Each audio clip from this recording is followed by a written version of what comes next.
family and friends have never been more important than they are today. Everywhere you turn, there seems to be reasons to give up or not even try at all. We want to be the light in these times and an inspiration for others to keep pushing forward. My journey of growth comes through humility, and I welcome all who are looking to grow with me. Thanks for tuning in to the Crew First Culture Podcast.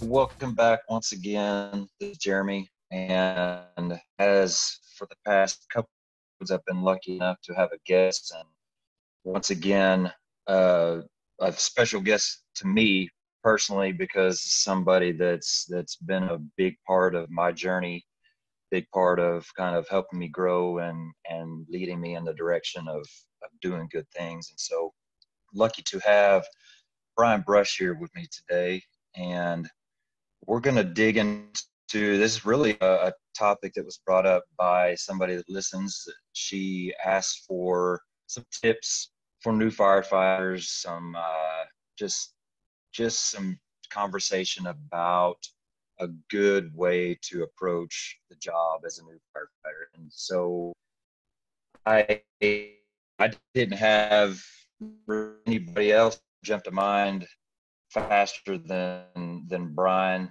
We'll get about that here in a second after I let him introduce himself. But just a great person for this topic to have on. So anyway, we'll get the introduction out of the way. Go ahead, Brian. Well, thanks for having me, man. And it's a pretty humbling introduction already to say that I've influenced you at all, because you're already giving back and inspiring other people, and that's of course what we shoot for. So, man, I've been in the fire service since I was 16 years old, so well over 20 years in the fire department. Volunteer, rural settings, seasonal fire settings, as far as like working for California Department of Forestry as a seasonal firefighter doing the wildland thing. I've worked in the urban areas outside of Denver, Colorado for West Metro Fire. Had the opportunity to move to Oklahoma, move back to Oklahoma, and bring my wife closer to her family. And that's when I spent some time at Edmond with you, which was a great place to get brought back to the state, and really a great opportunity when I reset as a firefighter and going back through an academy. That's kind of what kicked me into this second career of being involved in training and being involved in influence and being involved in developing people. And so I'm really thankful for my time at Edmond, working there, getting into the training division, working as a training officer, led me to this current position that I'm in as the training chief at Midwest City Fire Department. And I couldn't be happier landing here. It's a high tempo organization, a very busy kind of urban department of 6 stations. It's that 1 battalion department, what you strive for, big enough to do work on your own as a first alarm, but not too big to adapt to change and stay forward progressing. That's great. I really, really appreciate your time and having you on as well. So just to play off of that a little bit, Brian and I talked before pushing the record button. He's been on several podcasts, and just trying to find a few for myself that I've heard. Weekly Scrap, the Journeyman Fire podcast, and Fit to Fight Fire are a few that I've listened to that are very good. And those, he digs in a lot into kind of his past, his history in the fire service and things like that. So in the interest of not recapping everything that he's already said, we'll just lead you towards those if you're wanting to learn more about Brian and where he came from and his story, and we'll dig into more of our topic. So like I kind of mentioned before, letting him talk, this topic led me to Brian because of my experience, just seeing him in the process that he went through with Edmond. So like you said, he came into Edmond basically. How long did you have on in Colorado? 12 years? Yeah, it was just right about 13 years I left there as a lieutenant paramedic at West Metro. I'd worked as a lieutenant for 7 years. kind of as a company officer for about 7 years. Prior to that, I was working as a firefighter, paramedic in a few different companies, but most of the time in the rescue company. Yeah. So that right there tells you a lot. You know, you got somebody that is in the role of an officer.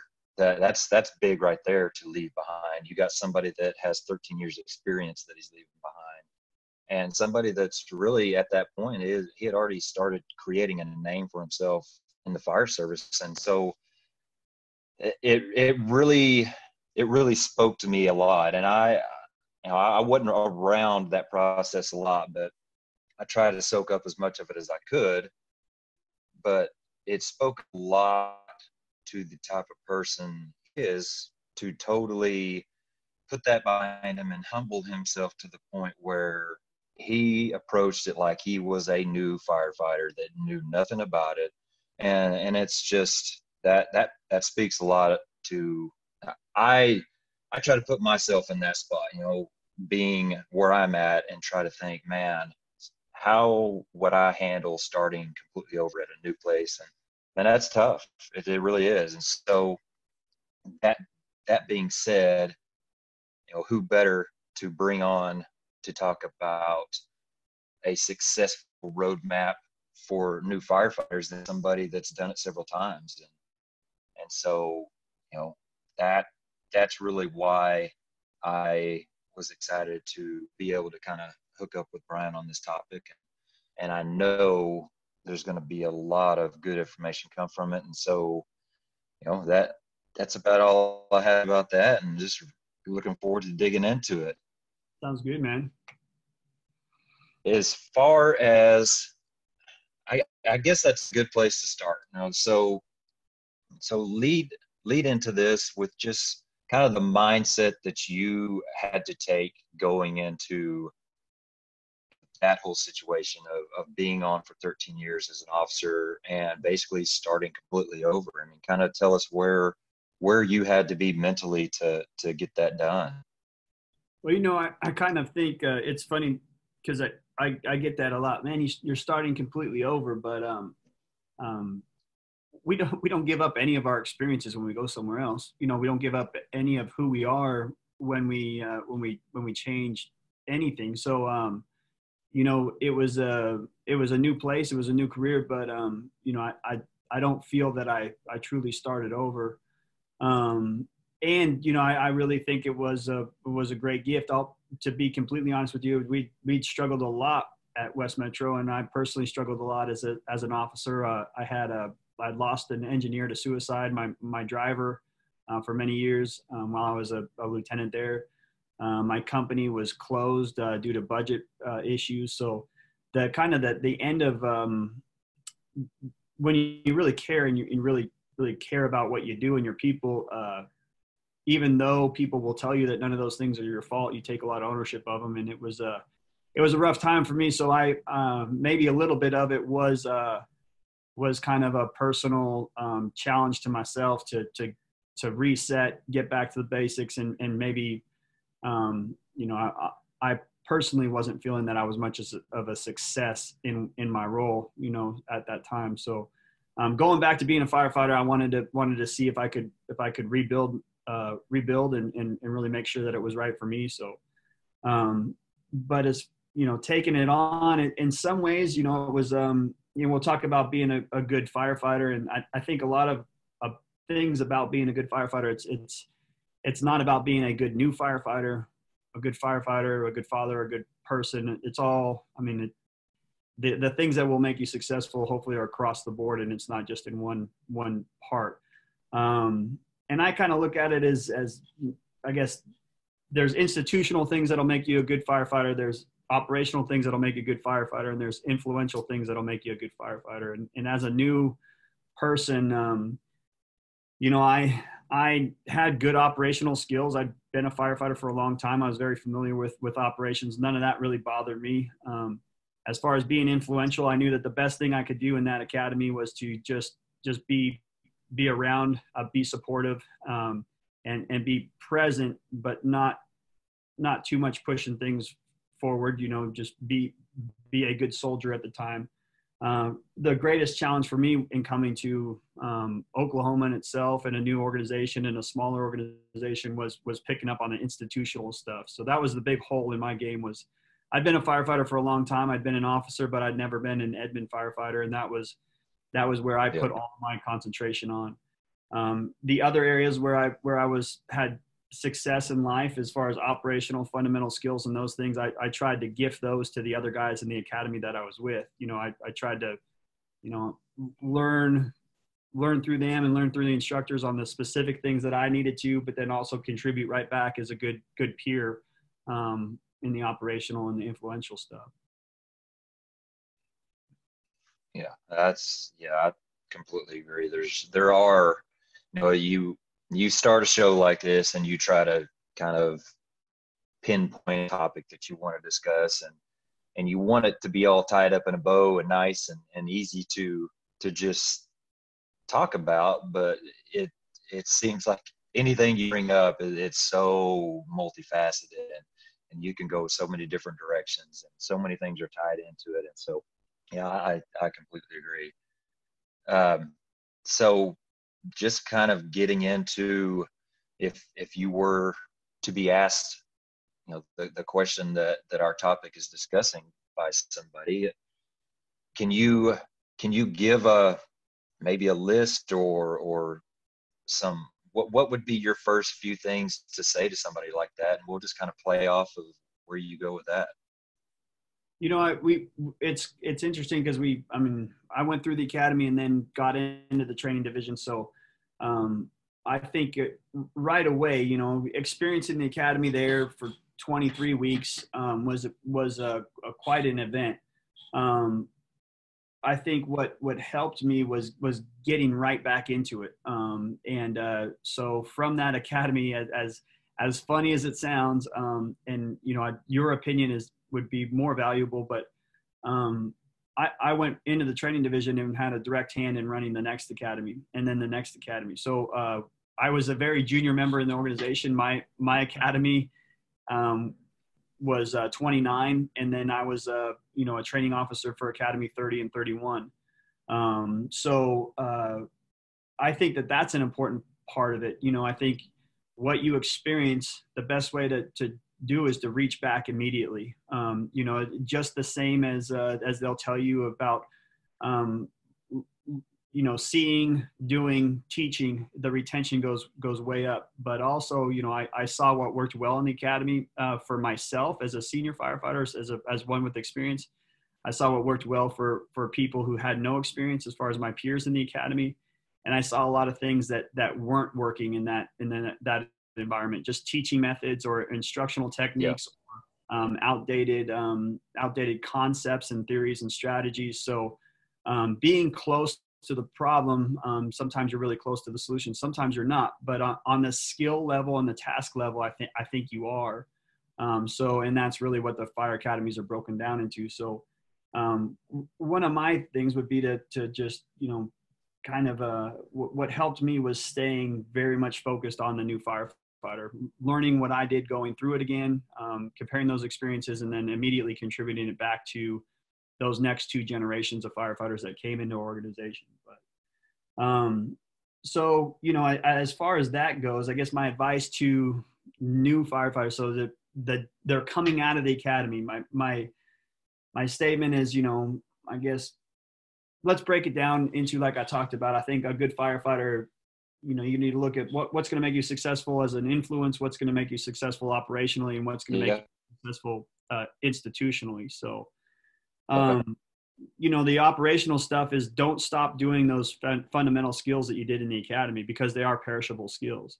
You do them every single day, 5 days a week, but now you're going to be doing them maybe a few times on your 10 shifts a month, if that, and immediately your skills start to diminish. So keep it that, the influence, you will never be analyzed more than you are when you're a new firefighter or a new officer. So you can look at that one of two ways. You can look at it as, well, shit, they're watching me and I'm going to screw up.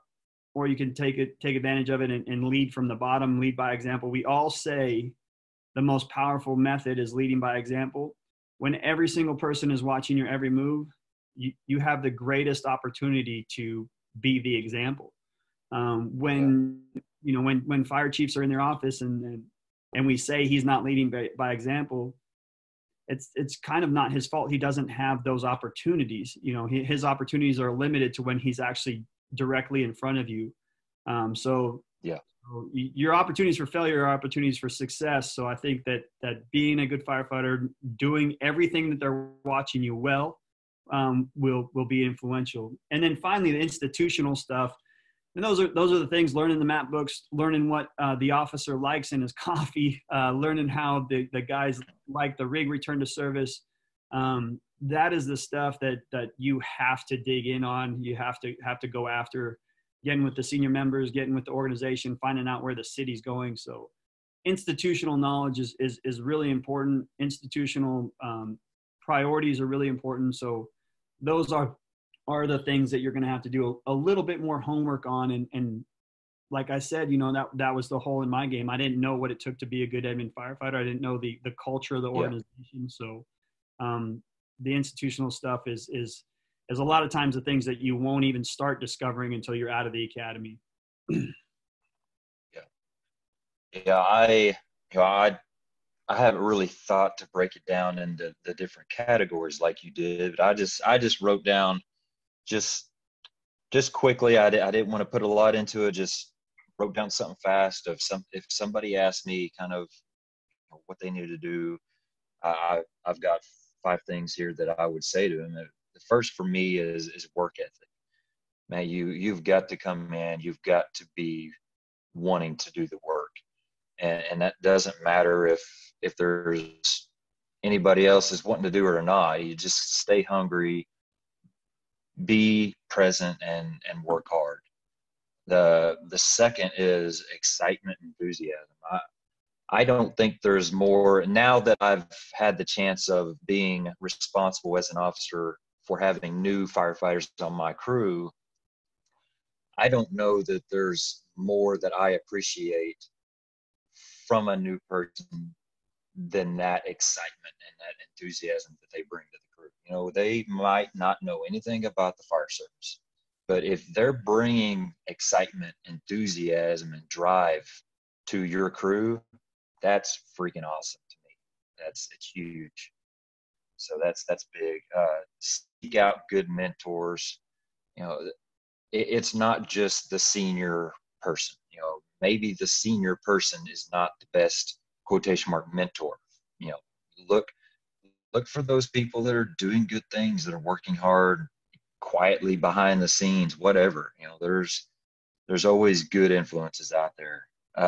Next is look for chances to lead. And like you just said, you talked about being the example as far as your category of influence. And I say it over and over again. I think everybody has something to give.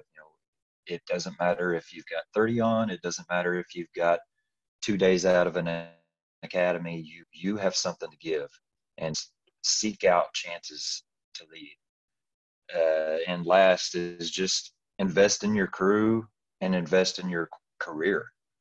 Like you said, the details, learning what people like, what they don't like, learning about just how your specific runs and what makes the day go by more enjoyably or whatever else, and just continually investing in your career. I think, and a lot of the tie in exactly to what you just said. And so obviously we're saying them different, but a lot of the same material basically.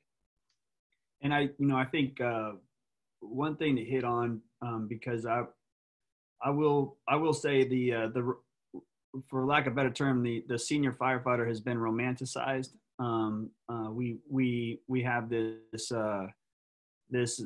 ideal of a perfect senior firefighter being out there, and a lot of times they're not in our organizations, and they may not be in our neighboring organizations. So I would say mentorship doesn't have to be in your same profession. Mentorship doesn't have to be in your same organization. You can find great inspiration and mentorship outside of that. You know, I was fortunate enough that you know, my parents, when I was growing up, served as great mentors, and then I got into the fire.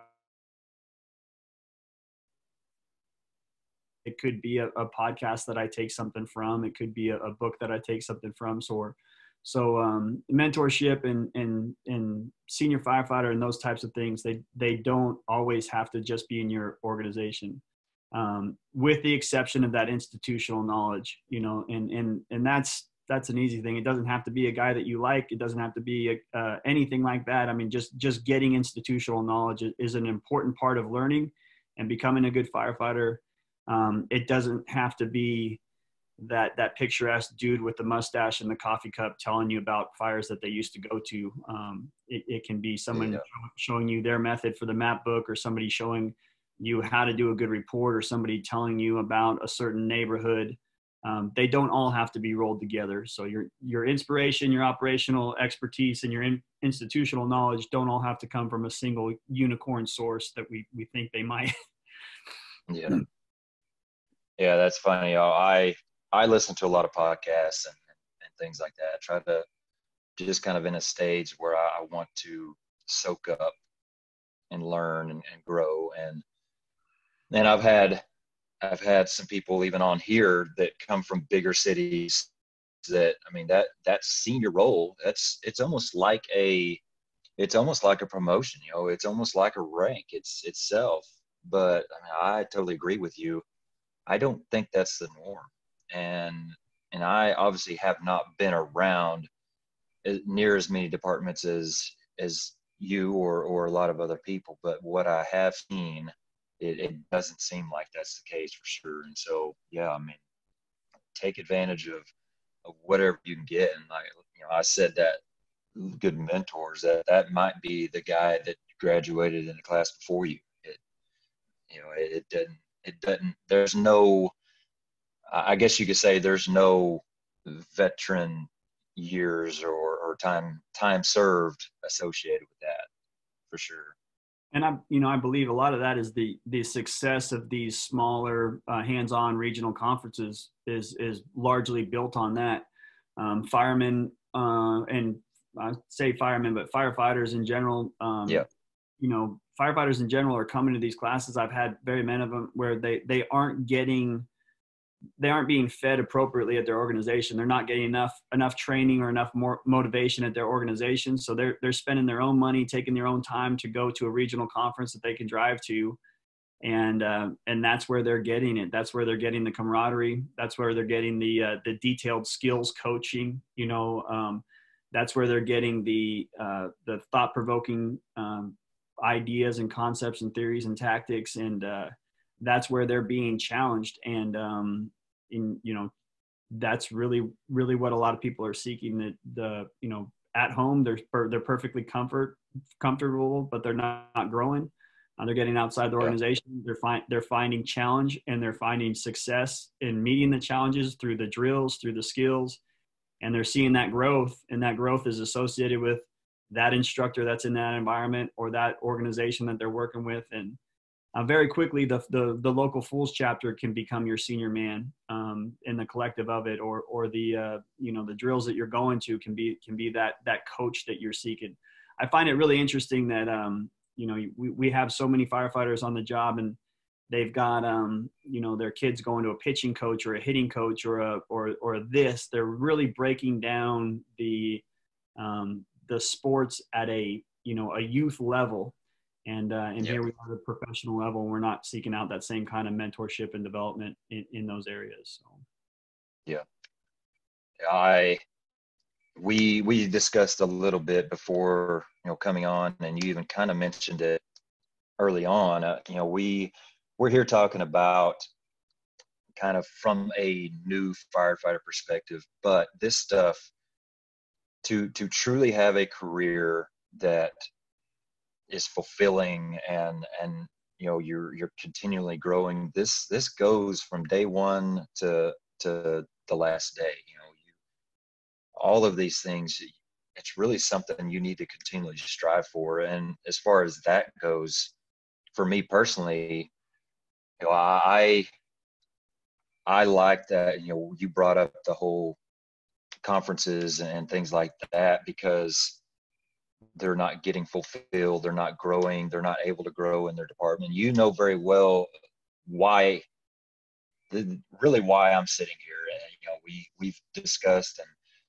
and some frustrations and things like that for myself. That's why I'm here right now, is because I was in that rut of really wanting to do something good, something, you know, something bigger than myself, something bigger than what I was able to do with my department. And so I had to start reaching out and finding other avenues. And so it's just led into, you know, one thing after another of kind of just a journey. And so I I think that's important, you know, for new firefighters, but for anybody that may find themselves in a rut, anybody that feels like they're not getting fed what they want or growing, start reaching out, finding avenues of getting that out. Because, you know, for me, it was about to start manifesting itself in frustration and resentment and anger, and I didn't want that. So I had to find good, creative, positive avenues. So there's lots out there for that, for sure. And that may be something to hit on real quick, Jeremy. I mean, Yeah. some, you know, a critique of me as far as having moved around and working at different organizations would be that I've moved around a lot, and that I should probably stay in one system or something like that. But you know, what I will say is that I want people to know that that a pension system is not, should not be the chains of your professional growth or your professional vision or your mission or anything like that. I mean, if too often we get into the fire service is a wonderful career in the sense that it is a career job. You know, many times you can come into an organization and you can spend your entire career in a single organization, which has great value. There's a lot of loyalty to it and a lot of that stuff too. And a lot of other professions can't do that. They get moved around, all this type of stuff. But just because it's established that way, it doesn't mean it has to be that way. If your organization isn't providing you the opportunity, there are other ones out there. You know, getting back to Oklahoma was an important part of my personal life. So I kind of took the opportunity where I could to make that personal move for my family to get back to Oklahoma. But, you know, coming here to Midwest City to be the training chief, that is a professional goal of mine. The timing may have been a little sooner than I wanted to, but if we don't want to be challenged, then we won't challenge ourselves, and you just got to take that leap when it's there. So I would encourage anybody listening, you know, that if you're, you know, again, back to the whole starting point of this, well, starting over, I don't know if I could do that. Well, you know, if you're considering it, then there's some part of you that feels like where you are isn't where you need to be. And if you're considering it, some part of you is interested in a challenge, in the task, in the test of, are you able to do it all over again? Do you have it in you to go beyond where you're at? And it takes a leap of faith, you know, but I think every time you step on the field, there's a chance you're going to lose, but you just keep getting in the game. So. Yeah. No, that's definitely some good advice. And it's just like anything else in life, you know, you see something coming or something has happened that seems like it's not a good thing. And 10 years down the road, you look back and say, that's why I'm here. You know, that's part of my journey. That just is part of my story. And now I'm where I need to be. And so, yeah, I mean, if the road takes you in places you didn't really anticipate or whatever, there's probably a reason for that, for sure. As far as, so, you know, you're now in the role of chief over a training division. Can you, so you've got a group of firefighters coming in, just got hired. how soon is there a kind of a time frame that you can look at these firefighters and say, man, that person really gets it. He or she is going to do well.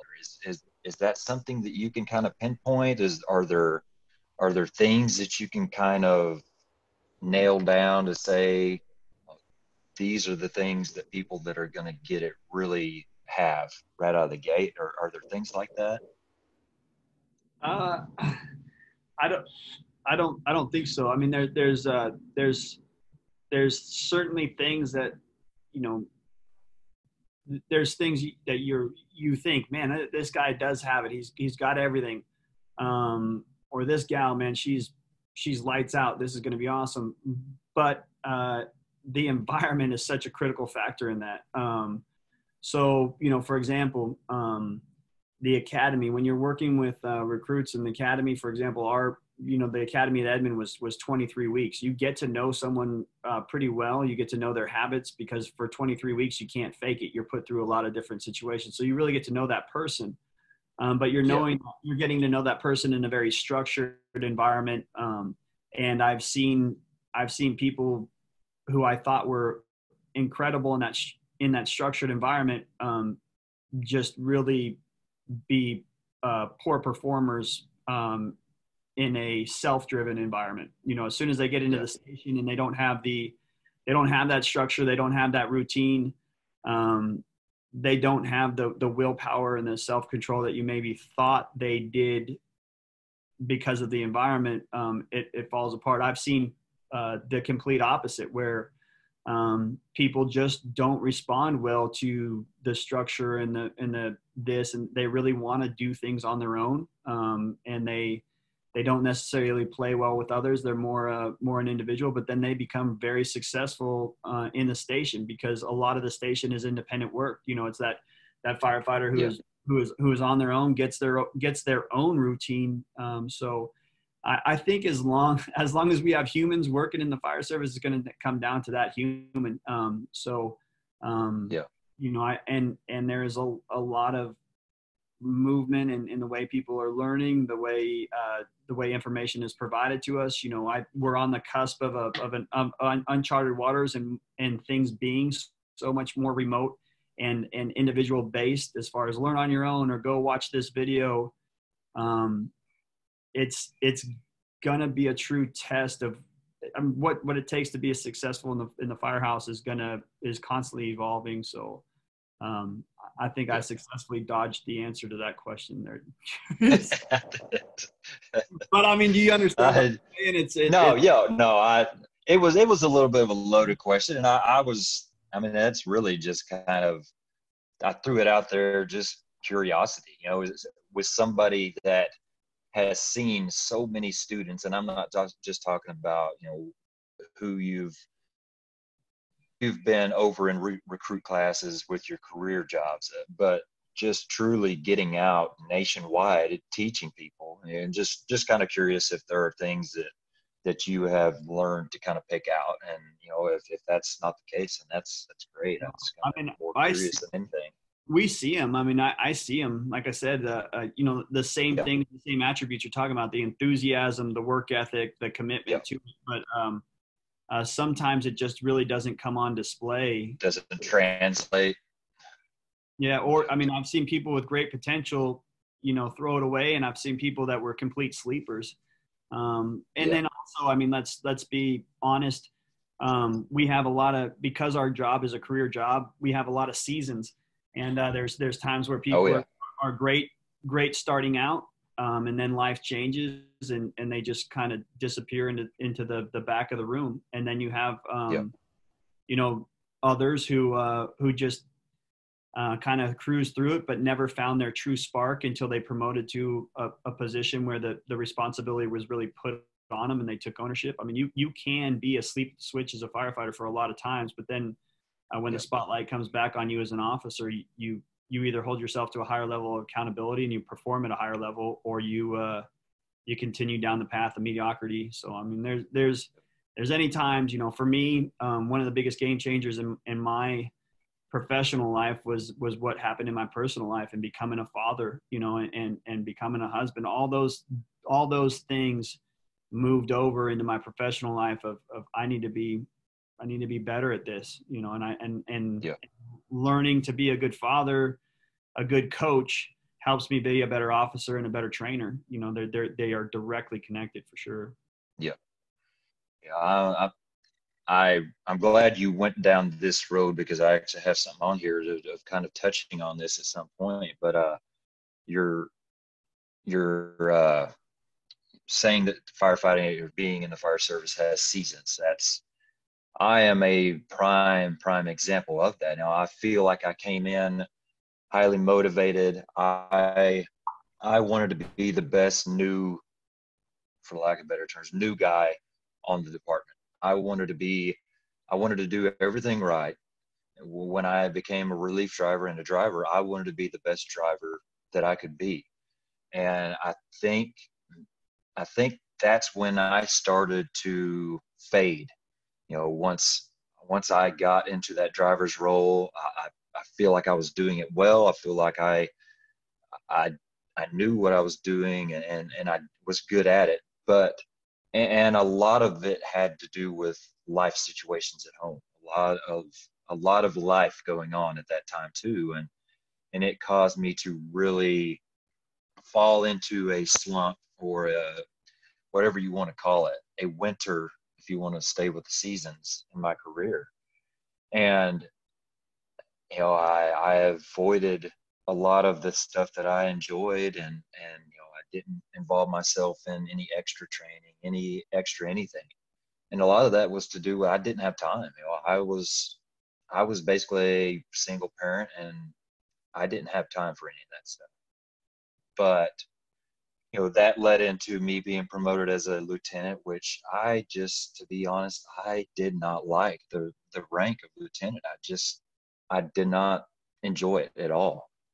And so going through that and still staying in that slump, and then getting promoted to a captain, it was a role that I was looking forward to. I feel like I could do good things at. So I went into it with hoping that things would kind of pick up, and they were good level, but it took getting a new person on my crew to really slap me in the face and say, it's time to step up, because you are responsible for more than just yourself.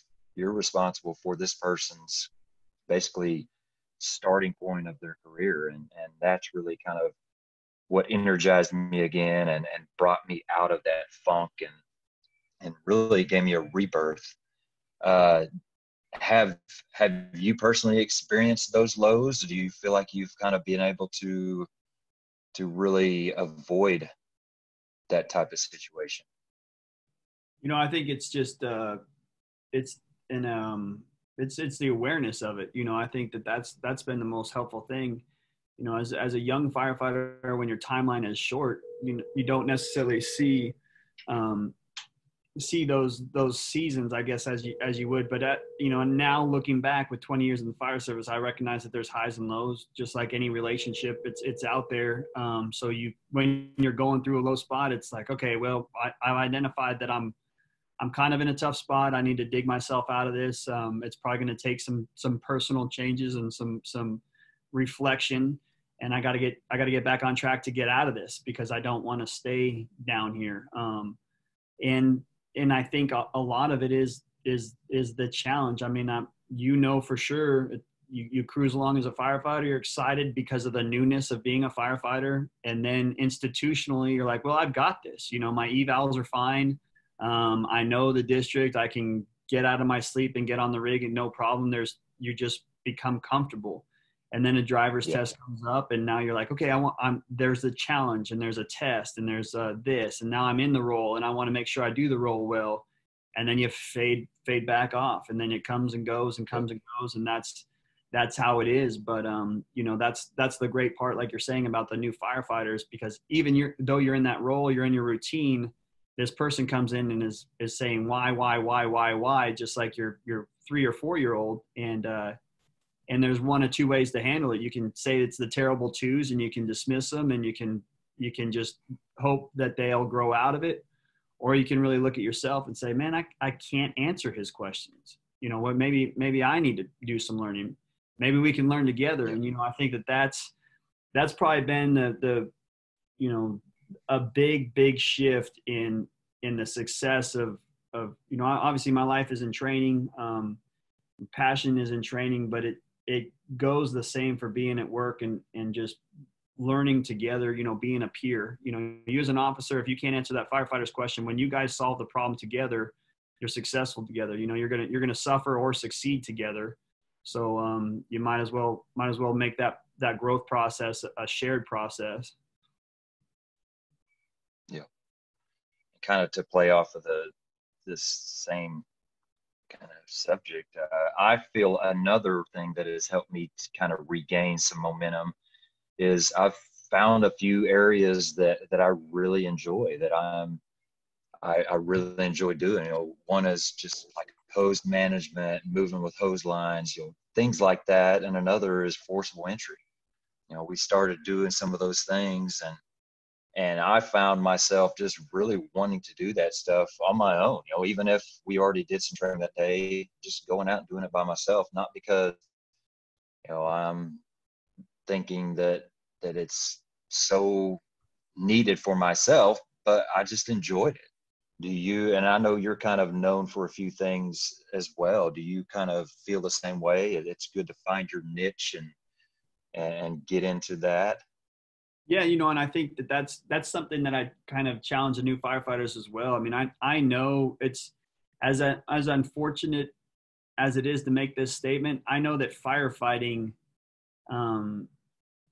isn't enough for all of our firefighters. You know, and I think we know that. I mean, we work with a lot of firefighters, and maybe their great passion in the fire service is the fact that they get to work out for 2 hours a day, and they get to control their meal, and they get to have their pre-workout out at the right time. And it's like, well, you know, their view is, well, fitness is a really important part of the fire service. And we can look at them and be like, well, you know, so is being able to put your mask on or this types of things. But we have to recognize that's where their passion is. So somehow you can tell that they're into fitness. Well, then let's make the connection a little bit deeper to the fire department, or let's get them to be the ones who are responsible for the station workouts. You know, there's people who are super passionate about EMS and they're in our field, then let's leverage that. You know, let's empower them. Let's look to them to be our EMS leader. There's prevention, there's investigations, there's building construction. There's so much that I just wish guys knew how much their second job could apply to their primary job. You know, how much the things that they like to do on their off days that they'll get up early and they'll hunt down and chase is right there in front of them in their own profession. But unfortunately, like, that's something that the fire service lacks, is we lack that kind of guidance counselor in the fire service. And I mean, the training is constantly being redefined. It is the junk drawer of the fire department. But, you know, one of the many hats that I need to wear as a training officer, training chief, is to be that guidance counselor. Find what inspires these people and get them involved in it. If it's working with their hands, we got plenty of that work. You know, if it's crunching numbers, we got plenty of that work. And maybe the failing point is that we take this incident command structure that you got to have ranked to be in a position. Well, maybe in an emergency scene, but on the organizational level, at the company level, in the non-emergent situation, man, put everybody who's strong in the place that they're the strongest. A lot of your stuff, Jeremy, and a lot of my stuff has always been work on our weaknesses. You know, we have all these weaknesses. We beat ourselves up and we're hypercritical. I don't think we explain enough that you need to leverage your strengths. You know, go after, double down on what makes you good. And so. No, that's awesome. That's a good point. Yeah, I do feel at times that I fall into, especially when I'm, you know, on these episodes where I don't have guests and it's just kind of me talking about what's on my mind. Yeah, I mean, I probably would, anybody from the outside would definitely say that is, they'd be like, man, why are you so hard on yourself? Well, I mean, that is just the vision that I see. You know, I'm just being honest and letting people know that, man, it's okay to mess up. It's okay to not be at the peak of everything all the time. But yeah, I definitely get that. Something else that you mentioned, the newer crowd really passionate about working out. That's literally something I've been kind of working through my head lately myself. Is that's awesome. That's great. I appreciate you putting time and effort and energy into your physical fitness and all that. But give me a little bit of that passion, a little bit of that investment into something functional for our job. It's a really good workout to go pull a hose around and work on your techniques, turning left, turning right, moving, making a push, all that stuff. You get a workout doing that as well, and that's something I've actually had some conversations with some people here lately. Is I don't want to frustrate people and try to tell them that, try to talk them out of working out. That's not my point. I just want to really impress on them the importance of involving themselves in some functional activity as well, because you could be the fittest dude, girl, whatever in the world, strongest, whatever. If you don't know how to do the job, it's worthless, and so we really got to kind of find that balance of staying fit, yes, but investing in the techniques and the functionality of our service as well. Absolutely. Do you think we hit on a lot of good stuff here? I feel really good about kind of the direction everything went. And do you have anything else that you really want to hit on or discuss? Well, man, I mean, I guess I'll say, back to being the new firefighter or new to an organization or any point, as I said, that position where you kind of feel the most vulnerable as starting out and everybody having their eyes on you is the point of your greatest potential. And it gets back to that leadership by example. I will also say, that trust is a great gift, and you as a company officer getting a new firefighter assigned to you, they're putting all their trust in you, and that's an incredible gift, and I know that as an instructor. Guys sign up for a class, they're investing their own money. They've taken the leap of faith on me. They've exercised the humility to think that I might have something to provide them. And with that, I'm going to put them first. They stepped out and they extended trust first. So I have to earn that. As a new firefighter, you're coming into an organization, they're trusting that you are going to be the future of their department. When they hired you, they trusted that you're the right person for that job, and they trust that you have proven yourself to be capable and ready.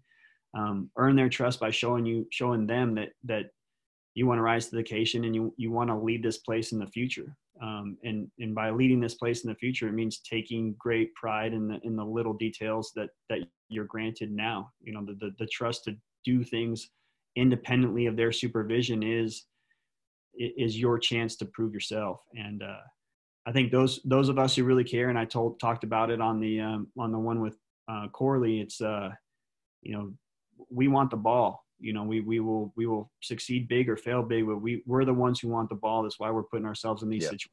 That's why we're putting ourselves out there. And as far as that one indicator of a good firefighter, you should be the first one to step up to do the rep. As an officer, you should be fighting your new guy to do the rep. Everything that's going to make you successful as a leader is going to make you successful as a follower, because from the following position, you can lead up to. So. Yeah, for sure. And I think something else I want to add into is you're absolutely correct in when you are new, all eyes are on you. And I feel like that's almost the case throughout your career, but absolutely more so, as a new person coming in. But I think a good way of looking at that and something to add is just that is a seed of influence. That is where your influence starts, and really take advantage of that. And that is something that I feel like now that I'm kind of coming into my own on the message I feel like I have to give. Influence is a commodity. You've got to protect that and really take advantage of that influence that you have. And if it's something that you don't have, then it's something that you have to work to gain. And it's very hard to start off on the bad foot and then work yourself into gaining some influence. It's so much easier just to do what you need to do, go through all these processes and things that we've talked about, and just slowly gain that influence. And the more you gain, the better leader you are in the end. And so I think that's important too, is just really focus on what kind of influence you can get kind of early in your career and throughout, really.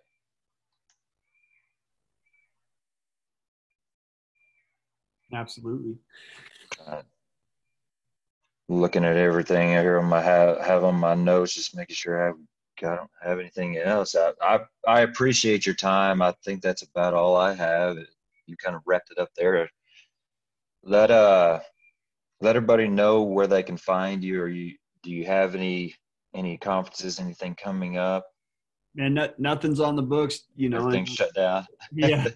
And it's good because it's keeping my focus right here in my position, and I'm really Yeah. enjoying it. I'm back Good. to school here in a couple of weeks, working on my master's at Oklahoma State. I'm involved in the firefighter rescue survey. I'm going to be trying to work some of my graduate school research and focus into that firefighter rescue survey.